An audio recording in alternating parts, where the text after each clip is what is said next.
எல்லாருக்கும் வணக்கம். இங்கே வந்திருக்க அனைவருக்கும் வணக்கம். ரொம்ப நன்றி உங்கள் டைமை கொடுத்ததுக்காக.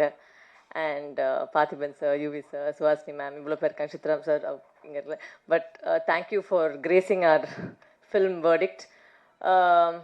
ஐ திங்க் என்னை வந்து ஃபஸ்ட்டு ஹாலிவுட்னு சொல்லாமா கிருஷ்ணா சார்? ஹாலிவுட்டுக்கு வந்து இன்ட்ரடியூஸ் பண்ணுற first rate I think it will be you. Because நான் வந்து எந்த படத்தில் வந்து இந்த அமௌண்ட் ஆஃப் இங்கிலீஷ் நான் எந்த படத்துலையும் பேசினதில்லை. பட் எனக்கு இங்கிலீஷ் ஒரு பக்கம் ஈஸி, பிகாஸ் என்னோட திங்கிங் லாங்குவேஜ் வந்து இங்கிலீஷ். ஸோ அதனால் எனக்கு அது கொஞ்சம் ஈஸியாக இருந்துச்சு எனக்கு.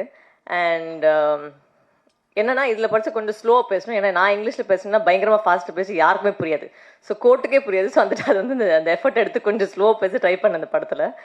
And it was a very nice experience. Because அவங்க சொன்ன மாதிரி நம்ம உலகத்தில் ஒரு ஆக்டிங் நடக்கும், அவங்க உலகத்தில் ஒரு வேறு மாதிரி ஒரு ப்ராசஸ் இருக்கும், ஒரு வேறு மாதிரி ஆக்டிங் நடக்கும்.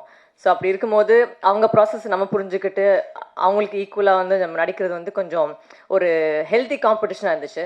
அண்ட் எனக்கு வந்து ஆனான்னு சொல்லி எனக்கு ஏற்று வந்து ஒரு ஆக்டர் இருந்தாங்க. I thought she was amazing.